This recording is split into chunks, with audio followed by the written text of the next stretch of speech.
환경통독 모임에 우리 오신 우리 모든 교우들 주님의 이름으로 환영합니다. 오늘은 우리 고난주간을 맞이해서 정말 우리 전도운동하는 사람들이 정말 누리는 그리스도의 죽음과 부활이 무엇인가를 같이 한번 말씀을 읽으면서 확인 좀 하려고 합니다. 제가 그 주일날 이렇게 포럼 하셨던 여러분들의 그 말씀을 약간 좀 들었는데 이 그리스도와 함께 죽는다는 것 자체가 진짜 오직 죽는 것. 이제 그 부분에 포커스가 있지 않은가. 그것 때문에 어떨 때는 이제 두려움도 있고 망설임도 있다라는 말씀을 제가 들은 적이 있습니다. 죽는다는 것은 그리스도와 함께 죽음과 부활에 들어간다는 것은 그리스도와 함께 그리스도께서 공생이 하셨던 모든 일들의 그 혜택 속으로 들어가는 것. 예수님께서 하신 모든 일들, 쉽게 하면 성육신 하시고, 그리고 질병을 고치시고, 그리고 제자를 일으키시고 또 멸시도 받으시고 오해도 받으시고 그러면서도 정말 전도도 하시고 이 모든 것이 이 죽음과 부활이란 라벨 속에서 라벨 아래에서 있는 일들입니다. 그래서 죽음과 부활이라서 오직 죽고 살아나는 것이 아니라 그리스도의 모든 삶들 속으로 들어가는 것이 바로 죽음과 부활을 경험하는 것인데요. 그래서 그 부분에서 약간 좀 더 우리가 말씀을 읽으면서 응답을 얻는 것이 좋지 않을까 생각해서 마가복음 13장을 특별히 읽기로 좀 했습니다. 우리가 그리스도께서 십자가에 죽기 전에 고난 받으신다면 오직 그 고통받고 힘들고 어려워 하시는 것만 생각하는데 그렇지 않습니다. 그리스도께서는 이 십자가에서 죽으시기 전에 모든 것을 완성시키시는 일을 합니다. 그 말은 뭐냐? 나도 그리스도와 함께 있으면 모든 것이 다 완성되거든요. 모든 것이 진짜 성취되고 그리고 응답이 일어납니다. 그래서 그런 일들을 한번 좀 우리가 확인하고자 그래서 13장부터 좀 마가복음 13장부터 좀 읽고자 합니다. 마가복음 13장 읽다 보면은 여러분과 우리들이 보이지 않게 처음 그 그리스도 안에서 그리스도와 연합했을 때 일어나는 응답이 내게 어떻게 일어나는지를 많이 보실 수 있을 것입니다. 자, 그래서 마가복음 13장부터 우리 16장까지 지난번에는 마태복음을 읽었습니다. 그리스도께서 고난받으시는 것. 그래서 이번에는 마가복음을 같이 읽으면서 같이 은혜를 받고자 합니다. 한번 기도하겠습니다. 살아계신 하나님 아버지, 정말 우리의 망대가 되시고, 우리의 빛이 되시고, 우리의 능력 되신 주님, 정말 우리가 예수 그리스도와 함께 여정 속으로 들어간다고 말씀을 들었으나, 정말 진정한 여정 속으로 들어갈 때, 우리들이 망설이고, 그리고 힘들고 어려워하는 저희들의 생각을 아시오니, 주님 오늘 말씀 속에서 정말 진정한 신자의 비밀과, 그리고 신자의 확신과, 전도자의 삶과, 그리고 하나님께서 주시는 인생 캠프의 비밀을 누릴 수 있도록 주님께서 오늘 말씀 통해서 영안을 열어 주셔서 그리스도와 함께 들어가는 여정의 축복을 체험케 하실 것을 믿고 감사하고 예수 그리스도 이름으로 기도합니다. 아멘. 하실 때 제자 중 하나가 이르되 선생님이여 보소서, 이 돌들이 어떠하며 이 건물들이 어떠하니까? 네가 이 큰 건물들을 보느냐? 돌 하나도 돌 위에 남지 않고 다 무너뜨려지리라. 예수께서 감람산에서 성전을 마주 대하여 앉으셨을 때 베드로와 야고보와 요한과 안드레가 조용히 묻되 우리에게 이르소서, 어느 때 이런 일이 있겠사오며 이 모든 일이 이루어지려 할 때 무슨 징조가 있사오리이까? 너희가 사람의 미혹을 받지 않도록 주의하라. 많은 사람이 내 이름으로 와서 이르되 내가 그라하여 많은 사람을 미혹하리라. 난리와 난리의 소문을 들을 때 두려워하지 말라. 이런 일이 있어야 하되 아직 끝은 아니니라. 민족이 민족을, 나라가 나라를 대적하여 일어나겠고 곳곳에 지진이 있으며 기근이 있으리니 이는 재난의 시작이니라. 너희는 스스로 조심하라. 사람들이 너희를 공회에 넘겨주겠고 너희를 회당에서 매질하겠으며 나로 말미암아 너희가 권력자들과 임금들 앞에 서리니 이는 그들에게 증거가 되려 함이라. 또 복음이 먼저 만국에 전파되어야 할 것이니라. 사람들이 너희를 끌어다가 넘겨줄 때 무슨 말을 할까 미리 염려하지 말고 무엇이든지 그때 너희에게 주시는 그 말을 하라. 말하는 이는 너희가 아니요 성령이시니라.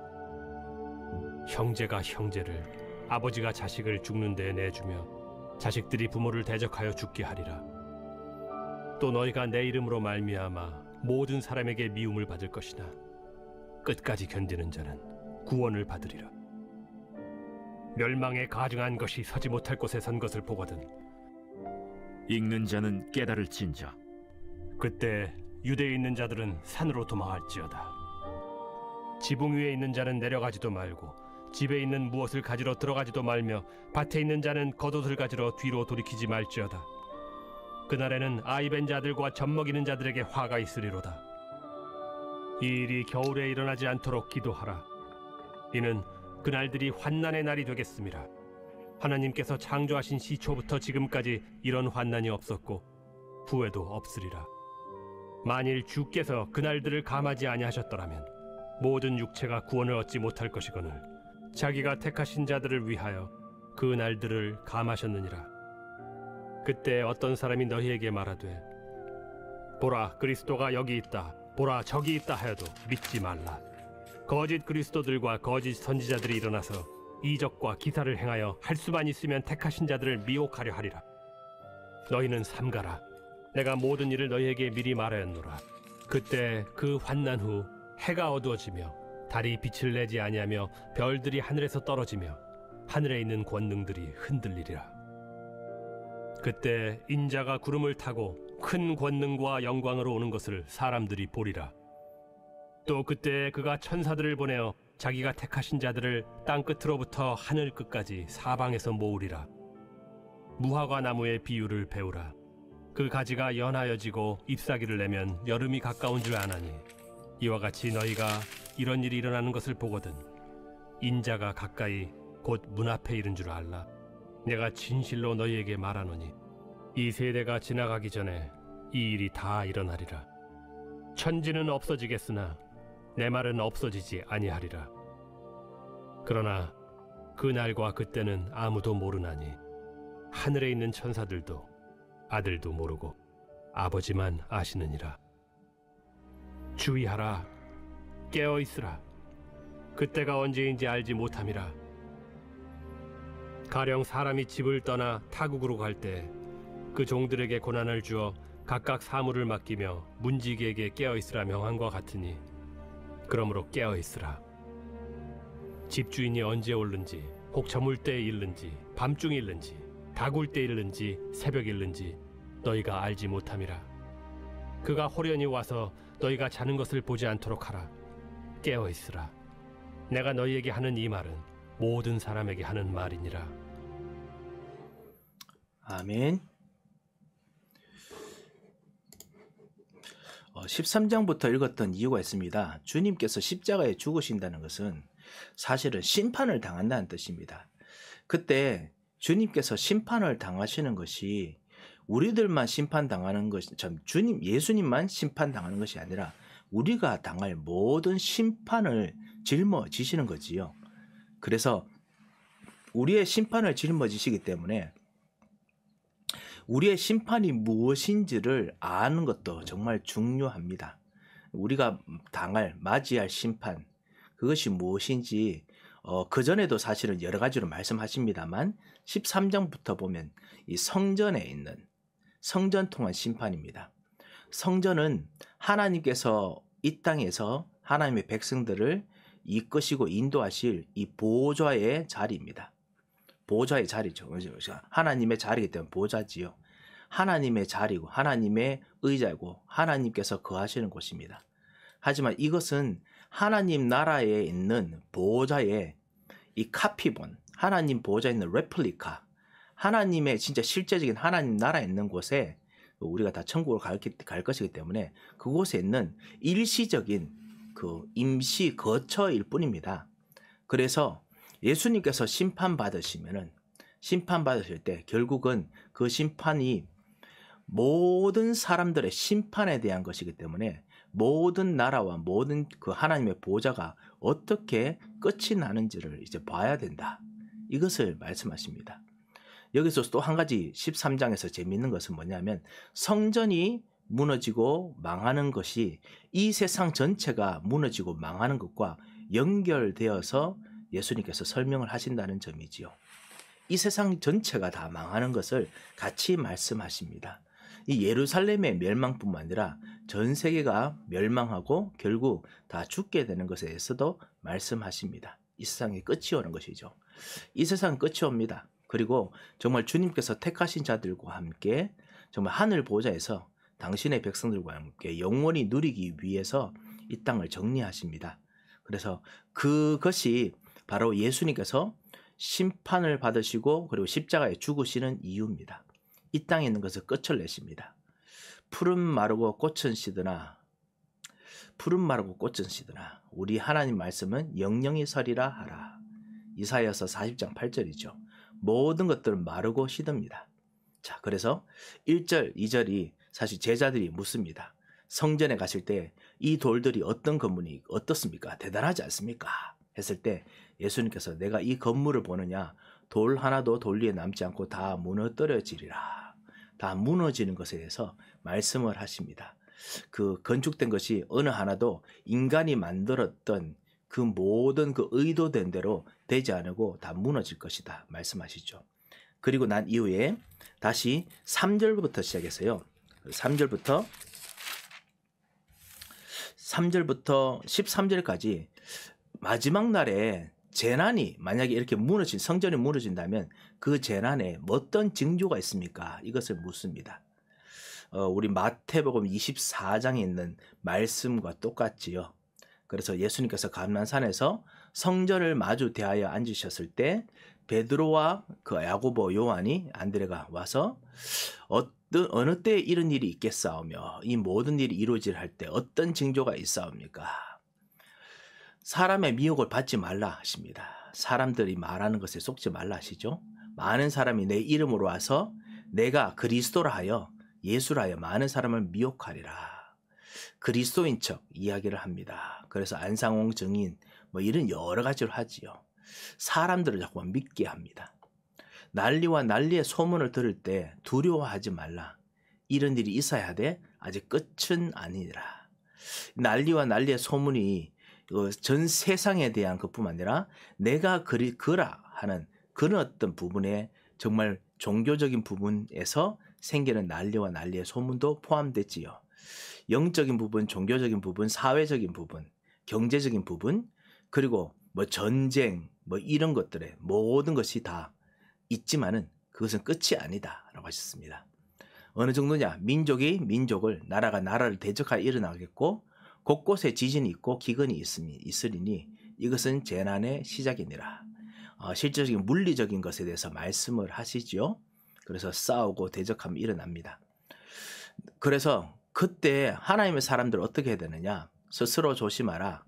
사람들이 너희를 공회에 넘겨주겠고 너희를 회당에서 매질하겠고 나로 말미암아 너희가 권력자들과 임금들 앞에서 그 서리니 이는 그들에게 증거가 되려 함이라. 예수 믿고 복음 전하는 사람들이 오히려 이 문제의 원인이라고 말하게 될 것이다 라고 이야기합니다. 여러분, 우리들이 정말 각오를 해야 됩니다. 실제로 이런 일이 일어날 수 있습니다. 하지만은 이 일들은 아무리 일어나더라도 반드시 10절 일들이 일어나죠. 또 복음이 먼저 만국에 전파되어야 할 것이니라. 우리 마태복음 24장 14절인 것처럼 복음이 만국에 전파되어야 그때야 끝이 옵니다. 자, 사람들이 여러분에 대해서 무엇이라고 말할 때 너희를 끌어다가 넘겨줄 때에 무슨 말을 할까 미리 염려하지 말고 무엇이든지 그때 너희에게 주시는 그 말을 하라. 말하는 이는 너희가 아니요 성령이시니라. 정말 우리가 말씀에 인도받고 하나님의 흐름을 따라가는 사람들이라면 하나님께서 반드시 말씀대로 정말 말할 수 있도록 여러분에게 지혜를 주십니다.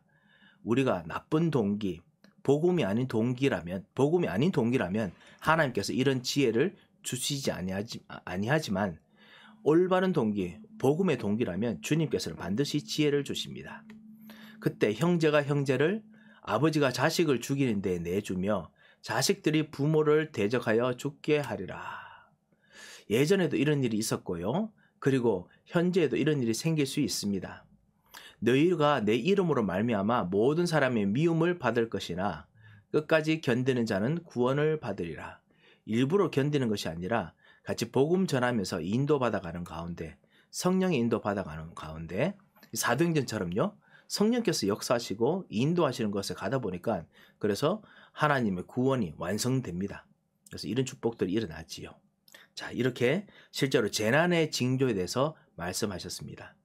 성전이 무너지는 것은, 이 땅에 있는 것은 임시적인 것입니다. 사람이 만들어낸 모든 것은 임시적인 것입니다.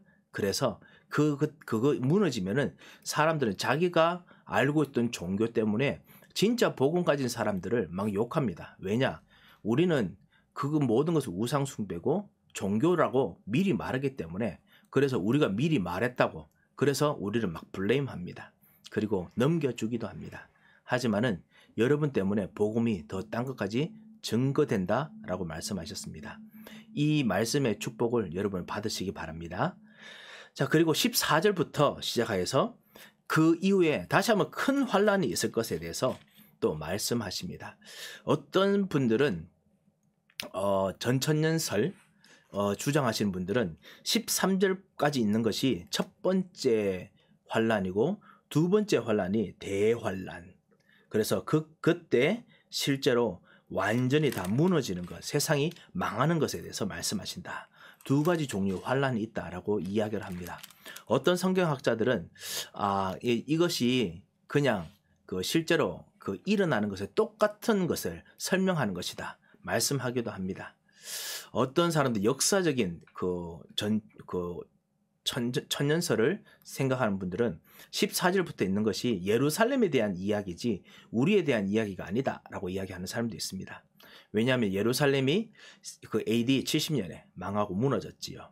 그리고 특별히 14절이 특별히 그 이야기입니다. 무엇이든 간에 말씀대로 지금도 우리들에게 그런 비슷한 일이 일어납니다. 시간표가 어떠냐 이것보다는 말씀대로 지금도 일어납니다. 그래서 우리는 성령의 인도를 받아야겠습니다. 자, 14절부터 큰 환란에 대해서 설명합니다.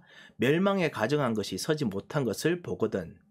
자, 이것이 아무래도 로마의 군인들이 그 더러운 손으로 하나님의 성전에 들어가서 헤롯 성전을 다 이제 무너뜨리고 회파하고 그리고 완전히 다 피로 그리고 죄로 얼룩지게 만들었던 일들이지요. 그래서 잃는 자는 깨달을진저 그때 유대에 있는 자들은 산으로 도망할지어다. 산으로 도망하라는 것이 완전히 멀리 도망치라는 말이죠. 지붕에 있는 자는 내려가지도 말고 집에 있는 무엇을 가지고 들어가지도 말고 위에 숨어 있으라. 밭에 있는 자는 그릇을 가지고 뒤로 돌이키지 말라. 그날에 아이 뵌 자들과 젖먹인 자들의 화가 있으리라. 이 일들이 겨울에 일어나지 않도록 기도하라. 비 오고 하기 춥기 때문에 그렇지요. 실제로 이렇게 엄청난 환란들이 전쟁 로마 군인들이 쳐들어오면서 완전히 예루살렘이 완전 쑥대밭이 되었습니다.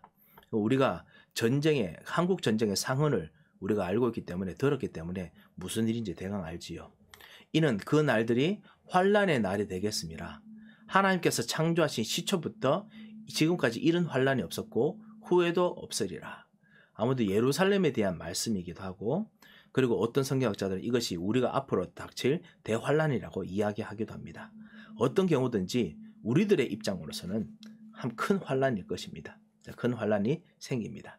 예전에 예루살렘에서 있었던 환란이든지 아니면 앞으로 일어날 환란이든지 엄청난 환란이 있을 것이다 했습니다.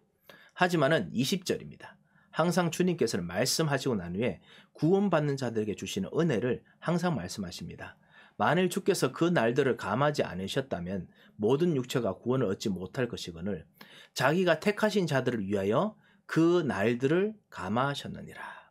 이 날들을 주님께서 일부러 줄이셨습니다. 왜냐? 택한 자들을 위해서. 만약에 주님께서 이 땅에서 했던 모든 사람들의 죄와 저주를 완전히 한꺼번에 완전히 다 갚아야 된다. 갚으면은 사실은 믿는 사람들도 싸그레 다 이제 다 죽습니다. 완전히 다 초계같이 사라집니다. 그래서 그러지 않기 위해서 주님께서 자기가 택하신 자들을 위하여 그 날들을 감하셨느니라. 자, 그때 어떤 사람이 너에게 말하되 보라 그리스도가 여기 있다 저기 있다 하여도 믿지 말라. 그리스도와 거짓 선지자들이 일어나서 이적과 기사를 할 수 있다면 택하신 자들을 미혹하려 하리라. 하지만은 너희는 상가라. 내가 모든 일을 너에게 미리 말하였느니라. 말씀 따라가라는 것이죠. 이미 그리스도께서 오셨다. 그리스도께서 말씀대로 이미 답을 주셨다라는 것입니다. 그래서 그 후에 환란 후에 그때 환란 후 해가 어두워지며 달이 빛을 내지 아니하며 별들이 하늘에서 떨어지며 하늘에 있는 권능들이 흔들리리라. 예수님께서 심판받으실 때도 사실은 완전히 빛을 내지 않고 깜깜했습니다. 그런데 그것은 예수님께서 받으시는 이 심판은 우리의 심판에 대한 사실 맛보기 먼저 우리들을 위해서 심판받은 것인 것이고요. 이 심판은 모든 이제 지구의 멸망에 대한 부분이죠. 그래서 모든 사람들의 심판이기 때문에 어느 별, 하늘, 이 세상의 것도 도와주지 못한다. 완전히 땅, 하늘이 다 뒤집힐 것이다. 라는 말씀이지요. 아주 큰 일들이 있는 것 같습니다. 어떤 사람 이것이 그 핵폭탄이 떨어졌을 때에 그때 일어나는 현상과 비슷하다라는 말씀하는 분도 계십니다. 어떤 일이든지 하여튼 엄청난 환란이 있고 망하는 것이 있을 것입니다. 그때 인자가 구름을 타고 큰 권능과 영광으로 오는 것을 사람들이 보리라. 권능, 영광, 이거는 원래 구약 성경 때부터 계신 하나님의 성품과 자체입니다. 이 이스라엘 백성들에게 그 성막에 임하셨던 그 하나님 그분입니다. 근데 이 그분이 인자가 그 구름을 타고 오십니다. 그래서 인자가 바로 하나님이시죠. 그래서 인자 예수 그리스도께서 하나님이십니다. 메시아께서 하나님으로서 내려오십니다. 그래서 사람들이 다 보고요. 천사들을 보내서 자기가 택하신 자들을 땅 끝으로부터 하늘 끝까지 사방에서 모읍니다. 자, 이렇게 마지막 날에 어려움과 힘든 것이 있지만은 날짜를 조금 줄이시고 그리고 힘들고 어렵지만은 주님께서 정말 재림하시면서 모든 사람들을 다 모으시는 일들을 말씀하십니다.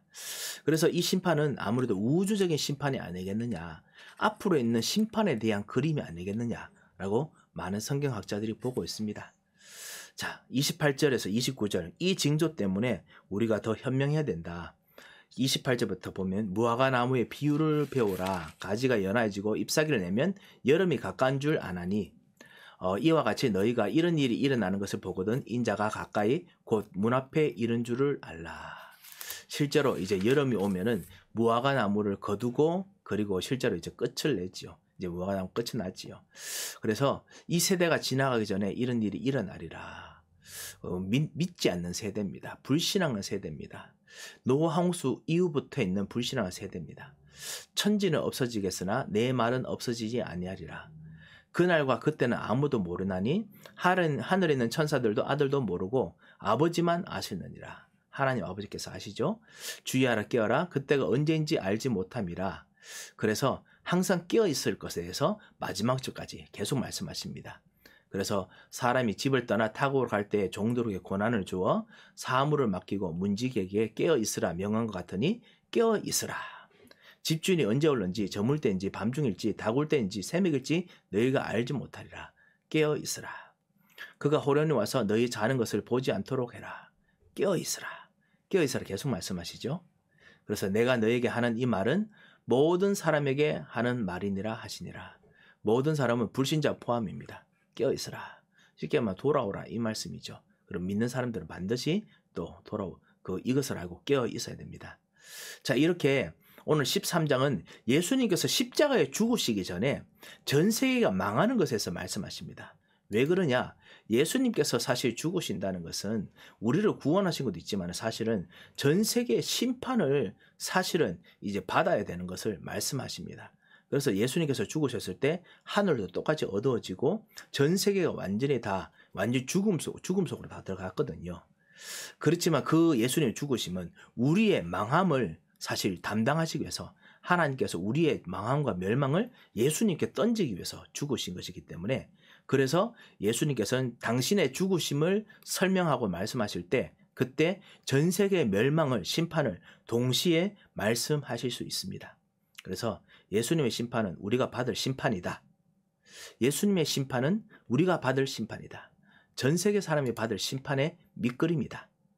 라고 생각하시면 되겠습니다. 혹시 우리 13장 말씀에 궁금한 점이 혹시 계십니까?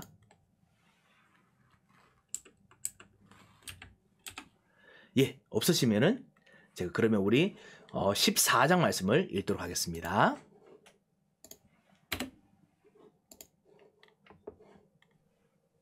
제14장. 이틀이 지나면 유월절과 무교절이라.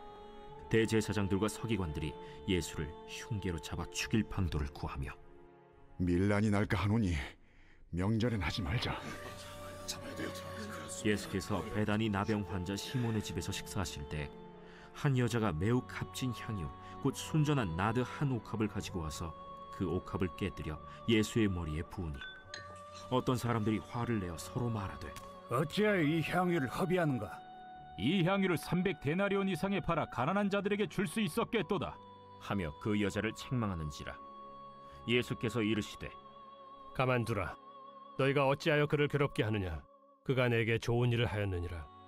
가난한 자들은 항상 너희와 함께 있으니 아무 때라도 원하는 대로 도울 수 있거니와 나는 너희와 항상 함께 있지 아니하리라. 그는 힘을 다하여 내 몸에 향유를 부어 내 장례를 미리 준비하였느니라. 내가 진실로 너희에게 이르노니 온 천하에 어디서든지 복음이 전파되는 곳에는 이 여자가 행한 일도 말하여 그를 기억하리라. 12 중에 하나인 가룟 유다가 예수를 넘겨주려고 대제사장들에게 가매 그들이 듣고 기뻐하여 돈을 주기로 약속하니 유다가 예수를 어떻게 넘겨줄까 하고 그 기회를 찾더라. 무교절의 첫날 곧 유월절 양 잡는 날에 제자들이 예수께 여짜오되 우리가 어디로 가서 선생님께서 유월절 음식을 잡수시게 준비하기를 원하시나이까? 예수께서 제자 중에 둘을 보내시며 성내로 들어가라. 그리하면 물 한 동이를 가지고 가는 사람을 만나리니 그를 따라가서 어디든지 그가 들어가는 그 집 주인에게 이르되 선생님의 말씀이 내가 내 제자들과 함께 유월절 음식을 먹을 나의 객실이 어디 있느냐 하시더라 하라. 그리하면 자리를 펴고 준비한 큰 다락방을 보이리니 거기서 우리를 위하여 준비하라. 제자들이 나가 성내로 들어가서 예수께서 하시던 말씀대로 만나 유월절 음식을 준비하니라. 저물매 그 12를 데리시고 가서 다 앉아 먹을 때 예수께서 이르시되 내가 진실로 너희에게 이르노니 너희 중에 한 사람 곧 나와 함께 먹는 자가 나를 팔리라. 그들이 근심하며 하나씩 나는 아니지요 하고 말하기 시작하니 그들에게 이르시되 12 중에 하나 곧 나와 함께 그릇에 손을 넣는 자니라. 인자는 자기에 대하여 기록된 대로 가거니와 인자를 파는 그 사람에게는 화가 있으리로다. 그 사람은 차라리 나지 아니하였더라면 자기에게 좋을 뻔하였느니라. 그들이 먹을 때 예수께서 떡을 가지사 축복하시고 떼어 제자들에게 주시며 이르시되 받으라. 이것은 내 몸이니라. 또 잔을 가지사 감사기도 하시고 그들에게 주시니 다 이를 마시매 이것은 많은 사람을 위하여 흘리는 나의 피, 곧 언약의 피니라. 진실로 너희에게 이르노니 내가 포도나무에서 난 것을 하나님 나라에서 새 것으로 마시는 날까지 다시 마시지 아니하리라. 이에 그들이 찬미하고 감람산으로 가니라. 예수께서 제자들에게 이르시되 너희가 다 나를 버리리라. 이는 기록된 바 내가 목자를 치리니 양들이 흩어지리라 하였음이니라. 그러나 내가 살아난 후에 너희보다 먼저 갈릴리로 가리라. 베드로가 여짜오되 다 버릴지라도 나는 그리하지 않겠나이다. 내가 진실로 네게 이르노니 오늘 이 밤 닭이 2번 울기 전에 네가 3번 나를 부인하리라. 내가 주와 함께 죽을지언정 주를 부인하지 않겠나이다. 모든 제자도 이와 같이 말하니라. 그들이 겟세마네라 하는 곳에 이르매 예수께서 제자들에게 이르시되 내가 기도할 동안에 너희는 여기 앉아 있으라 하시고 베드로와 야고보와 요한을 데리고 가실새 심히 놀라시며 슬퍼하사 말씀하시되 내 마음이 심히 고민하여 죽게 되었으니 너희는 여기 머물러 깨어 있으라. 조금 나아가사 땅에 엎드려 될 수 있는 대로 이때가 자기에게서 지나가기를 구하여 이르시되 아빠, 아버지여, 아버지께는 모든 것이 가능하오니 이 잔을 내게서 옮기시옵소서. 그러나 나의 원대로 마시옵고 아버지의 원대로 하옵소서. 돌아오사 제자들이 자는 것을 보시고 베드로에게 말씀하시되 시몬아, 자느냐? 네가 1시간도 깨어 있을 수 없더냐?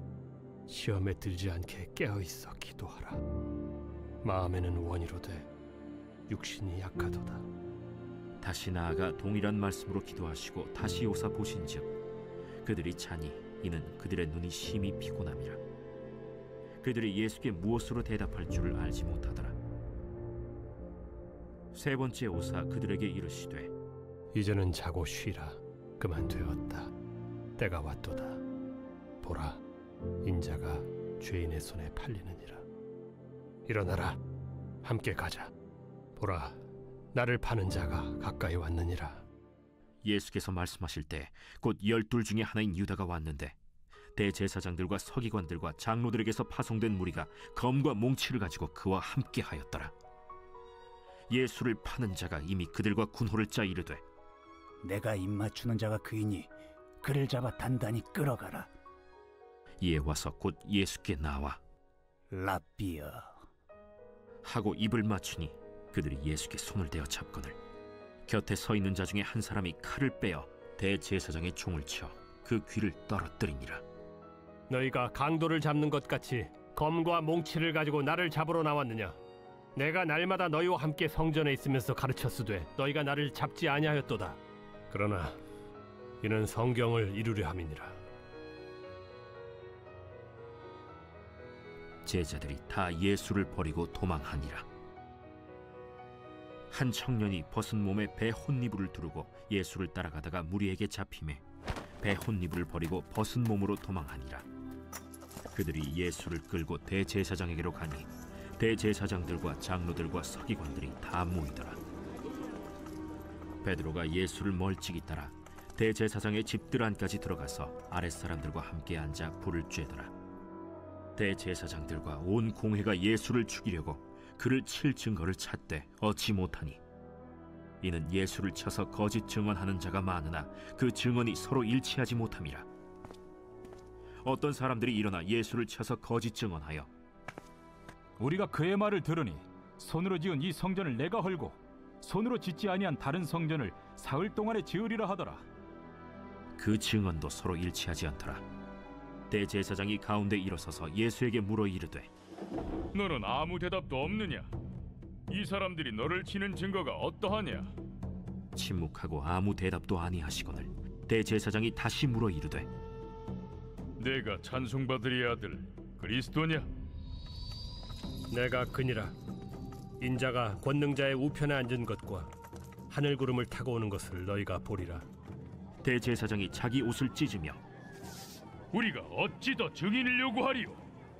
그 신성모독하는 말을 너희가 들었도다. 너희는 어떻게 생각하느냐?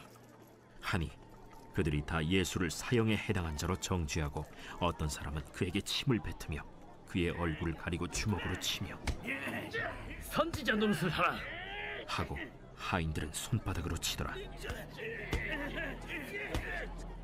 베드로는 아랫뜰에 있더니 대제사장의 여종 하나가 와서 베드로가 불 쬐고 있는 것을 보고 주목하여 너도 나사렛 예수와 함께 있었도다. 베드로가 부인하여 이르되 나는 네가 말하는 것이 무엇인지 알지도 못하고 깨닫지도 못하겠노라.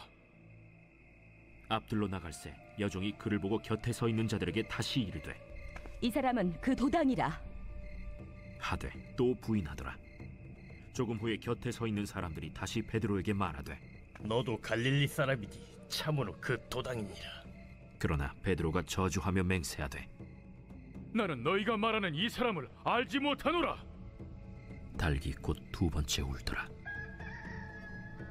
이에 베드로가 예수께서 자기에게 하신 말씀 곧 닭이 2번 울기 전에 네가 3번 나를 부인하리라 하심이 기억되어 그 일을 생각하고 울었더라.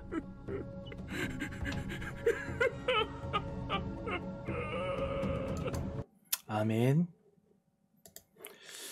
자, 마가복음 14장은 진짜 72절까지 있는 이 엄청난 이 사건들의 기록을 1년으로 쫙 펼쳐놨습니다. 한 11개의 사건들이 있습니다.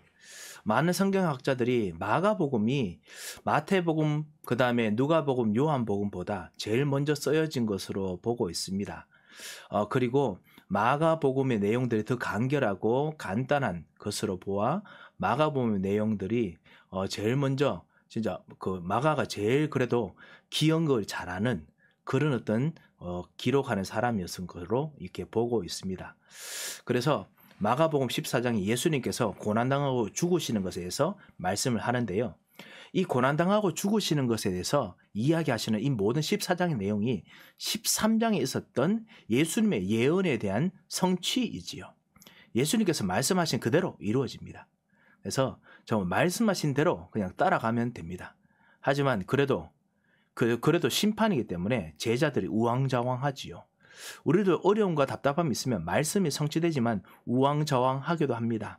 그래서 말씀을 통해서 주님께서 말씀하시는 것이 뭐냐? 내가 진짜 다 참 왕 제사장 선지자로서 너희들의 이 모든 것들을 미리 말하였고 그리고 성취하고 있으니까 두려워하지 말라. 내가 함께 할 것이다. 두렵고 떨리더라도 두려워하지 말라.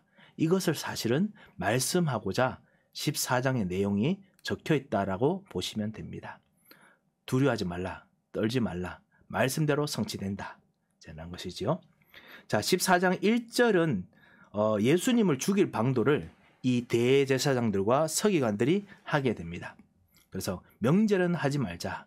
그래서 6월절 지나고 6월절 지난 이후에 바로 하려고 하지요. 그 이후에 3절부터 시작해서 베다니의 나병 환자 시몬의 집에서 값진 향유, 순전한 나두 한 옥합을 가지고 와서 옥합을 깨뜨려서 예수님의 머리에 붓습니다. 그것이 바로 예수님께서 죽으시는 것을 의미하지요. 그래서 9절에 보면 8절에 보면 그는 힘을 다하여 내 몸에 향유를 부어 내 장례를 미리 준비하였느니라. 그 말이 무슨 말씀이죠? 심판이 있을 것이다. 죽음이 있을 것이다. 심판과 죽음을 미리 준비하는 것은 정말 지혜로운 일이다. 라는 것입니다. 그리고 그리스도와 함께 죽고 살아나는 것을 경험하는 것은 지혜로운 일이다. 라는 말씀입니다. 그래서 내가 진실로 너에게 이르노니 온 천하에 어디서든지 복음이 전파되는 곳에는 이 여자가 행한 일을 말하여 그를 기억하리라 하시니라. 그리스도께서 죽고 살아나실 것에 대한 특별히 고난받으실 것에 대해서 준비하는 지혜로운 자로서 실제로 계속 전파될 것이라 했습니다. 다시 말씀드립니다. 그리스도와 함께 죽는 것이 완전히 그냥 망하고 무너지는 것을 말하는 것이 아닙니다. 그리스도와 함께 이 제자들처럼요, 흔들리고 괴로워하고 힘들어하고 그리고 그러면서도 멸시와 어려움 속에서 승리하고 제자들을 일으키고 이 모든 예수님께서 하셨던 3년 동안의 공생의 삶이 바로 죽음이라는 레이블 앞에서 라벨 아래서 있는 모든 예수님의 고난입니다. 예수님께서는 성육신 할 때부터 고난이십니다. 코끼리가 마치 개미 옷을 입은 것하고 똑같지요. 거대하신 하나님께서 어떻게 사람의 몸을 입으시겠습니까? 숨차서 못할 것입니다. 제가 살이 약간 찌니까 그 사이즈만 옛날에 있던 제 날씬할 때 입었던 옷을 입으면 숨차 못 삽니다. 예수님께서 얼마나 힘드셨겠습니까? 그런데 이 모든 것이 다 고난이죠. 이런 고난을 우리를 위해서 같이 말씀하시고 여기서 내가 같이 승리했기 때문에 나를 따라오라. 내가 주는 메시지 따라오면은, 내가 주는 인도 따라오면은, 내가 가는 여정 따라오면 반드시 영원한 생명의 능력, 힘, 보호자의 달란트, 응답이 있을 것이다. 그걸 말씀하시는 것이죠. 자, 그래서 이 그리스도의 죽으심을 준비하는 지혜로운 사람에 대해서 9절까지 말씀하셨습니다. 그 이후에 말씀대로 유다가 배반합니다. 13절에서 너희 자녀가 아비를 판다. 그 다음에 너희가 나를 내어주고 실제로 내어줍니다.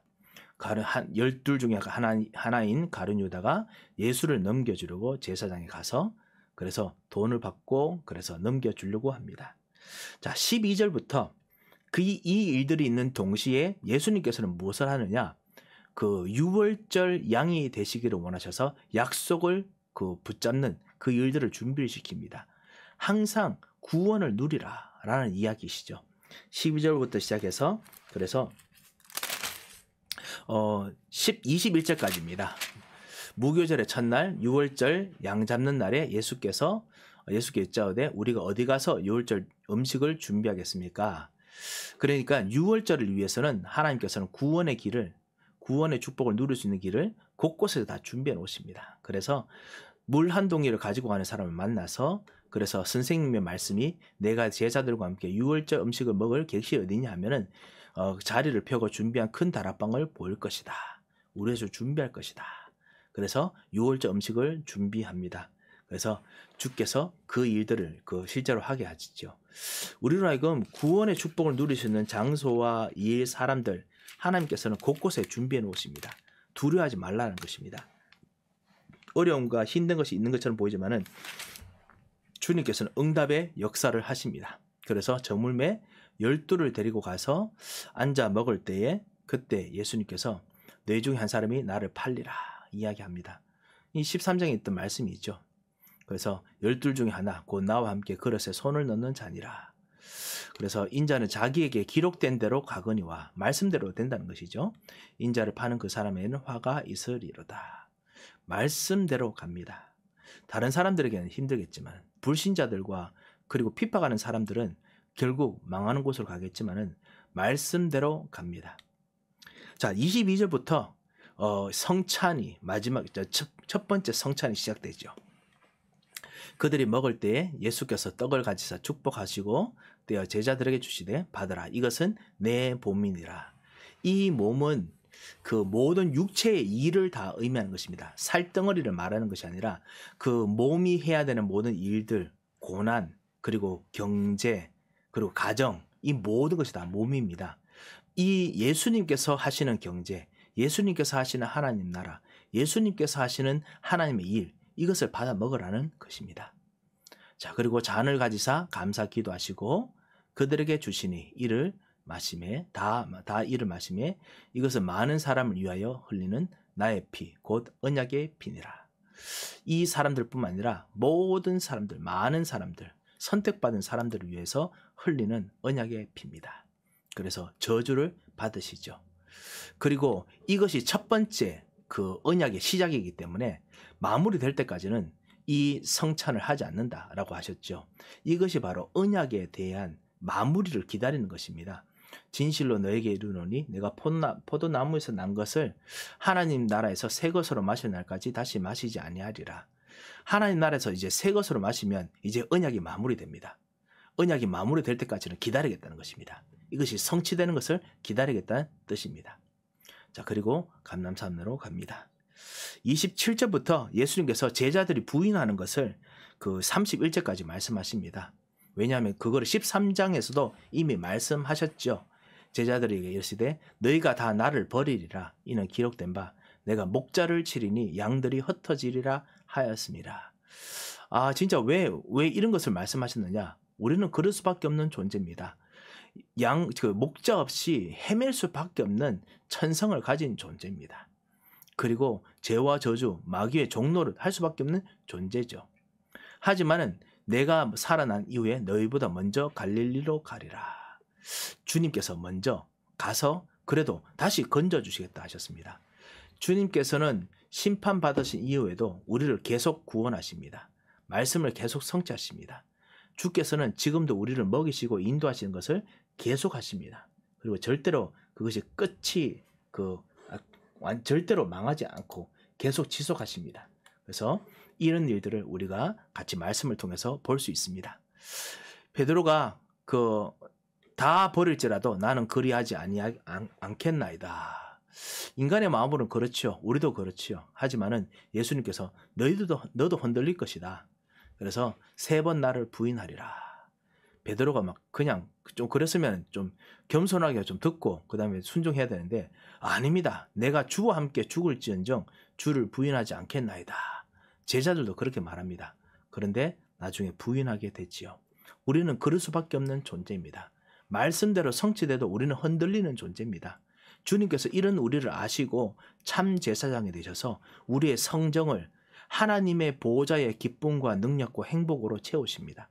그래서 정말 성령이 아니면 하나님의 인도가 아니면 우리는 승리할 수 없지요. 자, 이것을 같이 말씀을 통해서 발견하게 됩니다. 자, 이것이 바로 죽음입니다. 이런 버리는 거, 이런 일들이 죽음입니다. 죽는다는 것이 이제 내가 완전히 망하는 것이 아니라 실제로 내가 완전히 그냥 망하는 거, 내가 스스로 진짜 그 실패하는 거, 이런 것들을 그리스도와 함께 걸어가는 거, 내 실패를 그리스도와 함께 내 실패를 경험하는 것도 죽음입니다. 다 이 모든 것이 포함됩니다.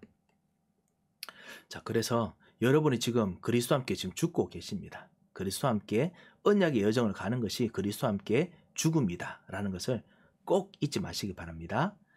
32절부터 예수님께서 겟세마네에서 기도하십니다. 마지막 참 제사장, 참 왕, 참 선지자로서 하나님께 탄원의 기도를 합니다. 모세가 하나님께 탄원의 기도를 했던 것처럼, 아브라함이 멸망당한 소돔과 고모라를 위해서 탄원의 기도를 했던 것처럼, 그리고 엘리야가 자기 백성을 위해서 기도했던 것처럼 예수님께서는 진정한 참 왕, 제사장, 선지자로서 하나님께 탄원의 기도를 하지요. 그것이 32절부터 42절에 있는 겟세마네 기도입니다. 그래서 제자들을 같이 데리고 가시는 것입니다. 그래서 기도할 동안 너희는 앉아 있으라. 베드로, 야고보, 요한을 데리고 가실새 심히 놀라시며 슬퍼하사. 저는 놀란다는 단어 자체에 사실은 개인적으로 궁금함을 많이 가지고 있습니다. 아무래도 이 놀란다는 것이 포비아 같은 것이 아니겠느냐 라고 말씀하시는 우리 신학교 교수님 제가 이야기를 들은 적이 있습니다. 예수님께서 앞으로 하나님께로부터 받을 이 저주를 생각하니까 갑자기 공황증이 오는 겁니다. 공황증처럼 너무너무 괴롭고 너무 힘들고, 그래서 완전 패닉 어택처럼 이제 생긴 거지요. 자, 그런 것에 대해서 예수님께서도 우리를 위해서 죽으실 때 우리의 종의 형태를 가지셨기 때문에 진짜 죽음을 경험하실 때 죽음을 경험하십니다. 이 죽음이 그냥 이렇게 확 십자가에 죽으시는 정도가 아니고 멸시당하는 정도가 아니고 우리처럼 심히 공황 겪으시고 괴로워하시고 심히 슬퍼하시고, 또 34절에 내 마음에 심히 고민하여 죽게 되었으니, 고민이 너무 심해서 죽을 정도로 정말 힘든 그런 일들을 겪으셨습니다.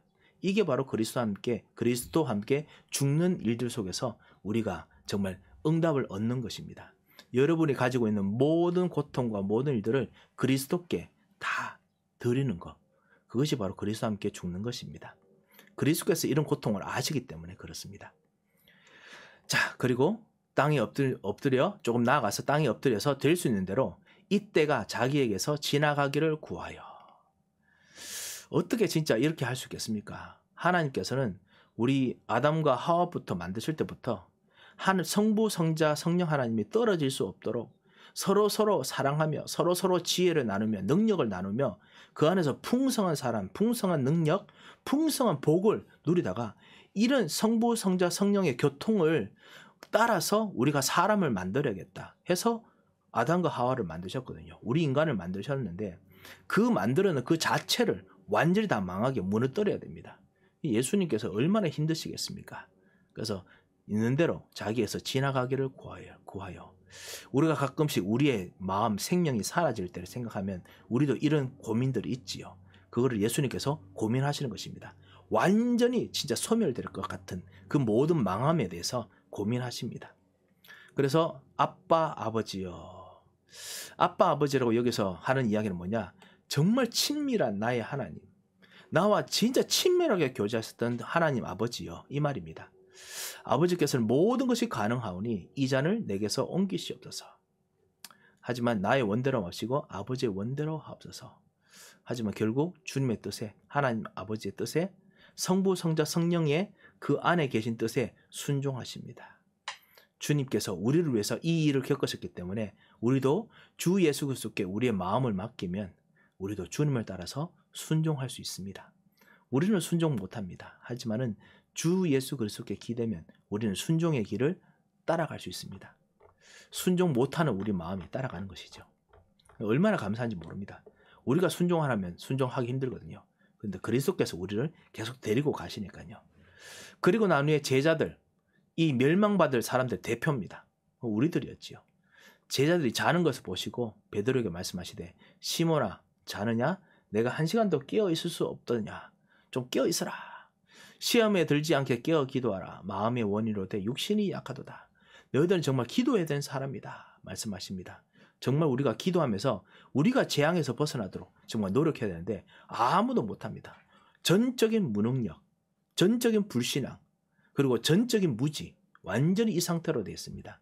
우리가 이런 자기 때문에 주님께서 다시 한번 또 동일한 말씀으로 기도하시고 다시 오니까 그들이 자니 이들의 눈이 심히 피곤함이라.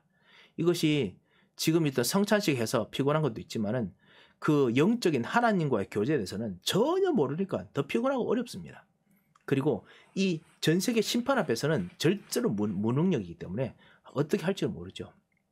예수님께 너무 미안해서 예수께 무엇으로 대답할 줄 알지 못하더라. 이 얼마나 미안하면 대답할 말이 없습니다. 이것이 바로 우리 같은 상태지요. 참 주님께서 이런 우리를 구원하시고 계속 기도하시고 살리십니다. 그래서 정말 주님께서 여러분에게 주시는 모든 사랑과 모든 수고와 모든 일들을 생각하시면 주님께서 아까워서라도 여러분을 끝까지 책임지시고 인도하십니다.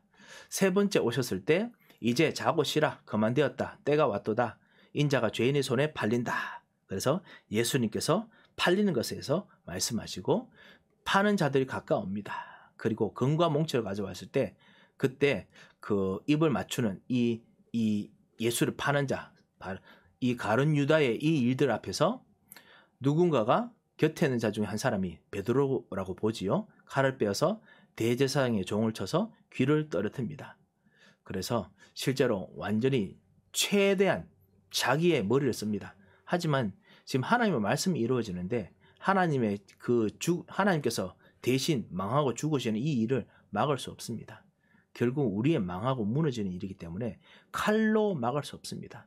펜으로도 막을 수 없습니다. 하나님의 말씀만이 막고 이길 수 있습니다. 그래서 우리가 성령 인도 받는 것입니다. 자, 그래서 그 성전에 있을 때는 너희들 그 잡지 않았는데 말씀대로 실제로 하는데 그때는 안 하다가 나중에 한다라고 했죠. 말씀대로 따라가지 않는 사람들에 대한 비판을 하십니다.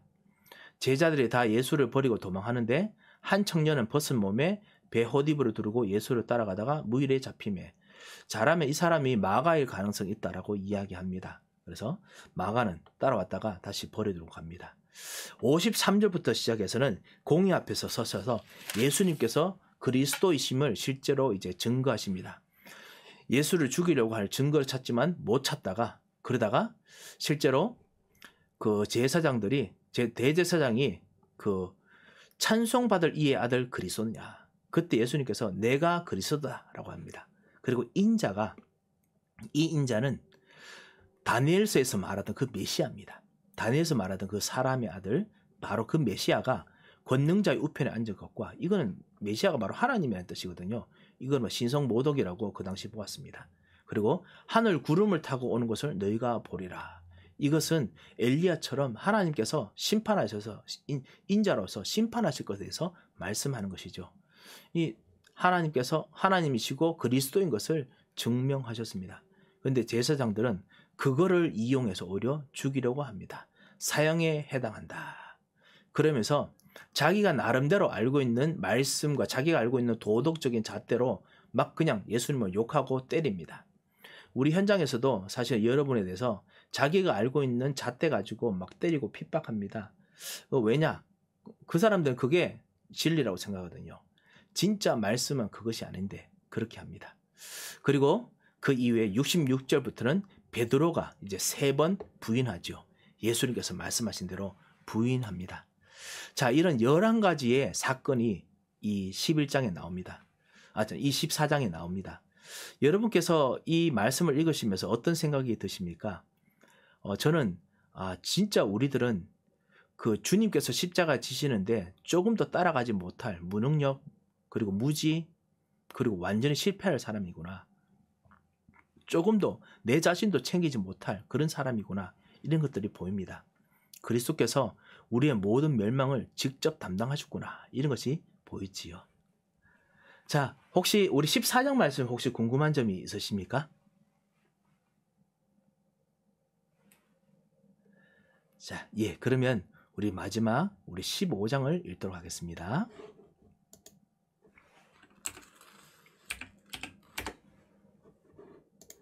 제 15장 새벽에 대제사장들이 즉시 장로들과 서기관들 곧 온 공회와 더불어 의논하고 예수를 결박하여 끌고 가서 빌라도에게 넘겨주니 빌라도가 묻되 네가 유대인의 왕이냐? 예수께서 대답하여 이르시되 내 말이 옳도다. 하심에 대제사장들이 여러 가지로 고발하는지라. 빌라도가 또 물어 이르되 아무 대답도 없느냐? 그들이 얼마나 많은 것으로 너를 고발하는가 보라. 예수께서 다시 아무 말씀으로도 대답하지 아니하시니 빌라도가 놀랍게 여기더라.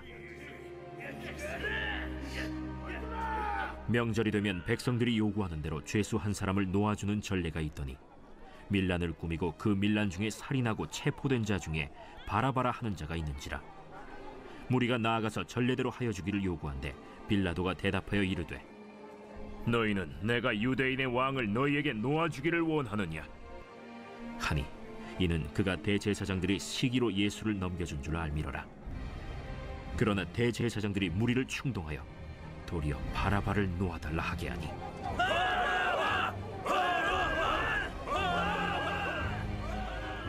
그러면 너희가 유대인의 왕이라 하는 일을 내가 어떻게 하랴?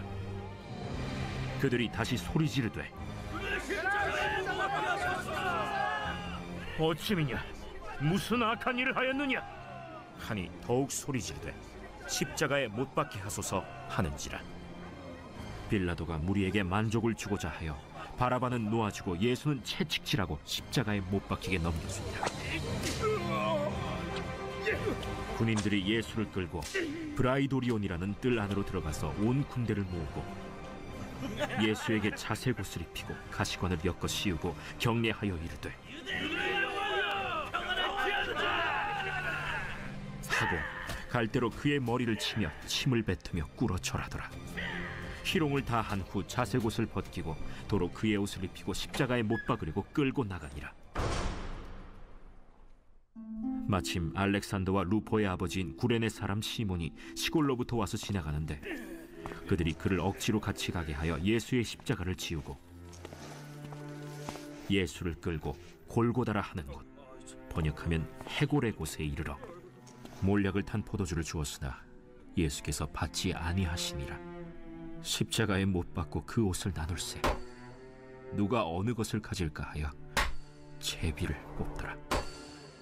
때가 제3시가 되어 십자가에 못 박으니라. 그 위에 있는 죄패의 유대인의 왕이라 썼고 강도 둘을 예수와 함께 십자가에 못 박으니 하나는 그의 우편에 하나는 좌편에 있더라. 지나가는 자들은 자기 머리를 흔들며 예수를 모욕하여 이르되 하하, 성전을 헐고 사흘에 짓는다는 자여, 내가 너를 구원하여 십자가에서 내려오라. 대제사장들도 서기관들과 함께 희롱하며 그가 남은 구원하였으되 자기는 구원할 수 없도다. 이스라엘의 왕 그리스도가 지금 십자가에서 내려와 우리가 보고 믿게 할지어다 하며 함께 십자가에 못 박힌 자들도 예수를 욕하더라. 제6시가 되매 온 땅에 어둠이 임하여 제9시까지 계속하더니 제9시에 예수께서 크게 소리 지르시되 엘리 엘리 라마 사박다니. 이를 번역하면 나의 하나님, 나의 하나님, 어찌하여 나를 버리셨나이까 하는 뜻이라. 곁에 섰던 자 중 어떤 이들이 듣고 보라, 엘리야를 부른다. 한 사람이 달려가서 해면에 신 포도주를 적시어 갈대에 꿰어 마시게 하고 가만두라, 엘리야가 와서 그를 내려주나 보자.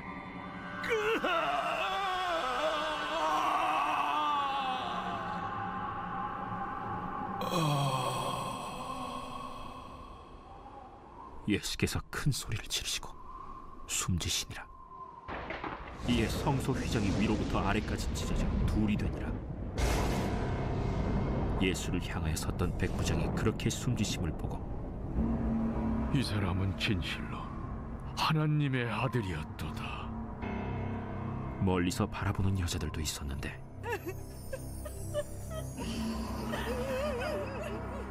그 중에 막달라 마리아와 또 작은 야고보와 요새의 어머니 마리아와 또 살로메가 있었으니 이들은 예수께서 갈릴리에 계실 때에 따르며 섬기던 자들이요 또 이외에 예수와 함께 예루살렘에 올라온 여자들도 많이 있었더라.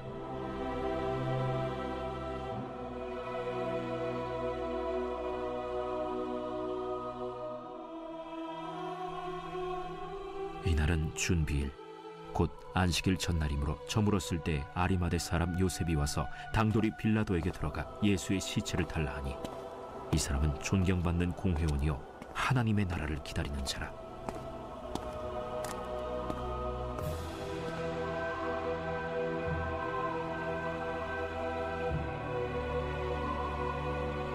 빌라도는 예수께서 벌써 죽었을까 하고 이상히 여겨 백부장을 불러 죽은 지가 오래냐 묻고 백부장에게 알아본 후에 요셉에게 시체를 내주는지라. 요셉이 세마포를 사서 예수를 내려다가 그것으로 싸서 바위 속의 판 무덤에 넣어두고 돌을 굴려 무덤 문에 놓으매 막달라 마리아와 요새의 어머니 마리아가 예수 둔 곳을 보더라.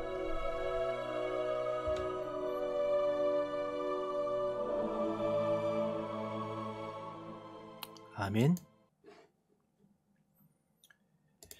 네, 벌써 시간이 11시가 다 됐습니다. 이 마가복음 15장은 14장에서는 참 그리스도, 참 제사장, 참 선지자로서 이 말씀 응답을 받으셔야 될 분이 오히려 세상에 있는 제사장들과 세상에 있는 선지자들에게 진짜 조롱과 멸시를 당하면서 그래서 팔리는 것에 대해서 말씀하셨고요. 마가복음 15장은 참 왕이신 그리스도께서 이 세상의 왕이라고 생각하는 로마 병정들 한 600명 정도 되지요. 보통 군대라고 말하면 온 군대라고 하면은 그 당시에 로마는 600명 정도 됐습니다. 600명의 사람들에게 계속 밟히고 계속 때림 당하고 모욕 당하고 그러면서 자기 옷까지 나눔 당하는 치욕스러운 왕으로서의 모습이 나와 있습니다.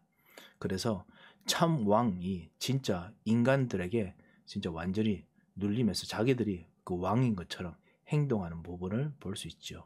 그리고 하나님께서도 이 모든 것을 하시면서 하나님께서도 저주를 부으십니다. 하지만 주님께서 마지막 죽으실 때 하나님께서 먼저 이 예수님을 버리시지만은 예수님께서 죽으셨을 때는 휘장을 찢으십니다. 그래서 진정한 하나님께서 하시는 하나님의 만나는 길을 여셨지요. 그래서 오늘 같이 말씀을 보았습니다. 이 그리스도께서 당신이 하셨던 이 모든 참 왕, 참 제사장, 참 선지자의 일을 알고 있기 때문에 우리에게 오셔서 어떤 문제나 어떤 어려움에 닥쳐도 주님께서는 다 알고 있다. 걱정하지 말라. 나의 인도를 받으라. 라고 하시지요. 이번 한 주간 정말 주님께서 죽으심을 기억하는 이 고난주간 모든 것을 주께서 알고 계십니다. 그리스도와 함께 걸어가는 그리스도와 함께 기도하는 축복의 시간 되시고 그리고 모든 가정의 모든 삶들 속에 그리스도께서 왕, 제사장, 선지자 되셔서 그래서 살리시는 그 희생과 그 고난의 비밀을 맛보시기 바랍니다. 혹시 질문이 있으십니까? 15장이에요? 네, 우리 시간이 꽤 좀 지났기 때문에 그럼 기도하고 마치도록 하겠습니다. 하나님 아버지 참 감사합니다.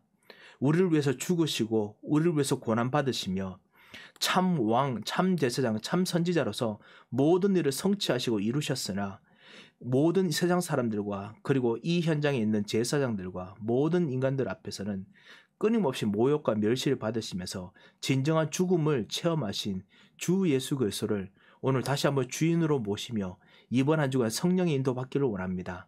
성령의 역사 속으로 들어가기를 원합니다. 모든 문제를 해결하신 그리스도와 함께 말씀 속에 있다가 모든 현장을 영적으로 먼저 살리게 하시고 하나님 만나는 길을 열게 하시며 하나님께 주시는 생명과 능력이 임하게 하는 진정한 기도가 시작되도록 인도하여 주시옵소서. 함께 하실 것을 감사하고 예수 그리스도의 이름으로 기도합니다. 아멘.